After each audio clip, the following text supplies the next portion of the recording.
अगर टाटा महिंद्रा और हुंडई अपनी कार्स महंगी बेच सकती हैं तो मारुति इतनी अफोर्डेबल कार कैसे बना लेता है? क्या मारुति क्वालिटी में कुछ कॉम्प्रोमाइज़ करती है या इसके पास कोई ऐसा बिजनेस फॉर्मूला है जो दूसरी कंपनीज के पास नहीं है? और सबसे इंटरेस्टिंग बात ये, इंडिया में टॉप 10 सेलिंग कार्स में हमेशा 4-5 गाड़ियां मारुति की ही होती हैं। तो आखिर ये कंपनी इतनी सस्ती कार्स बनाकर भी प्रॉफिट कैसे कमा रही है? आज हम मारुति का पूरा बिजनेस मॉडल एक सिंपल लैंग्वेज में इस वीडियो में डिकोड करेंगे। तो चलिए वीडियो में आगे बढ़ते हैं। सबसे पहला रीजन है स्केल। मान लो तुम एक टी शर्ट बनाते हो, अगर सिर्फ 100 टी शर्ट बनाओगे तो मशीन का खर्चा, डिज़ाइन का खर्चा और फैक्ट्री का रेंट सब 100 टी शर्ट पे डिवाइड हो जाएगा। लेकिन अगर तुम 10 लाख टी शर्ट बना दो तो वही फिक्स्ड कॉस्ट प्रोडक्ट्स में डिवाइड हो जाएगी, उन सभी प्रोडक्ट्स में, जैसे कि 10 लाख प्रोडक्ट्स में 10 लाख टी शर्ट्स में।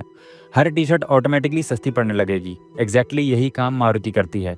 जितनी कार्स एक साल में कई कंपनीज मिलाकर नहीं बेच पाती, उतनी मारुति अकेली बेच देती है। और इसी कॉन्सेप्ट को बिजनेस लैंग्वेज में इकोनॉमीज ऑफ स्केल कहते हैं। जितना ज़्यादा प्रोडक्शन उतनी कम कॉस्ट। कभी नोटिस किया है, Swift, Dzire, Baleno, Fronx, WagonR, इन सभी गाड़ियों में सेम फैमिलीज के इंजन आते हैं। कॉमन कंपोनेंट्स भी यूज़ होते हैं, मतलब कंपनी को खर्चा अलग से नहीं करना पड़ता, अलग से कुछ डेवलप नहीं करना पड़ता। रिसर्च का खर्चा, टेस्टिंग का खर्चा, मैन्युफैक्चरिंग का खर्चा सब डिवाइड हो जाता है।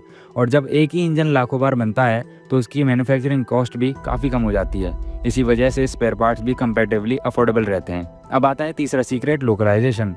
अगर कोई कंपनी ज़्यादा पार्ट्स जापान, जर्मनी या कोरिया से इंपोर्ट करे तो उसकी शिपिंग लगेगी, इंपोर्ट ड्यूटी लगेगी, डॉलर का इफेक्ट भी पड़ेगा और फाइनली कार भी महंगी हो जाएगी। मारुति ने सालों में इंडिया के अंदर एक बहुत बड़ा सप्लायर नेटवर्क भी खड़ा किया है।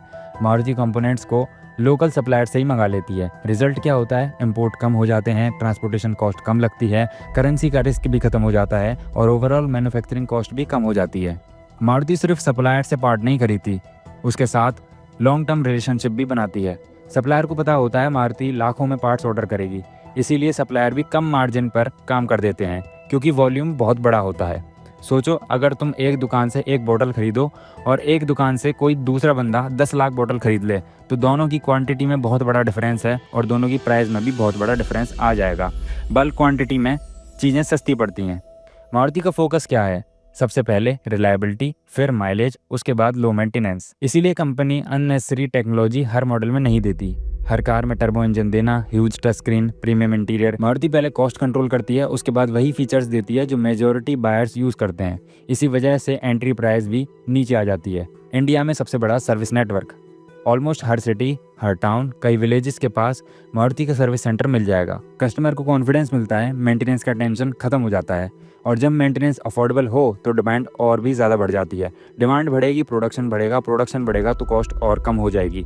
ये एक और पॉजिटिव साइकिल बन जाता है। लोग मारुति खरीदते वक्त सिर्फ नई कार नहीं खरीदते, वो फ्यूचर भी देखते हैं। 5-7 साल बाद जब वो उसे बेचेंगे तो अच्छा पैसा भी मिलेगा। हाई रीसेल वैल्यू का मतलब होता है डिमांड हमेशा बनी रहती है और जब डिमांड स्ट्रांग होती है तो कंपनी और ज़्यादा कार्स भी बनाती है, फिर वही स्केल को एडवांटेज दोबारा मिल जाता है। तो क्या मारुति सिर्फ इसीलिए अफोर्डेबल है क्योंकि कंपनी कम प्रॉफिट लेती है? बिल्कुल नहीं। असली रीजन है मैसिव प्रोडक्शन, कॉमन प्लेटफॉर्म और engine, local manufacturing, strong supply network, smart cost control, huge service network और हाई रीसेल वैल्यू। ये सारे फैक्टर्स मिलकर मारुति को हर कार की मैन्युफैक्चरिंग कॉस्ट कम रखने में हेल्प करते हैं और इसी वजह से मारुति सालों से इंडिया की सबसे बड़ी कार कंपनी बनी हुई है। अब सवाल पर वापस आते हैं, अगर आज 10 लाख रुपए का आपका बजट हो तो क्या आप मारुति खरीदोगे या टाटा महिंद्रा या फिर हुंडई? कमेंट्स में अपनी चॉइस जरूर बताना। अगर वीडियो पसंद आई हो तो लाइक, शेयर, कमेंट और चैनल को सब्सक्राइब जरूर कीजिएगा और मिलते हैं अगली ऐसी इंटरेस्टिंग ऑटोमोबाइल स्टोरी के साथ।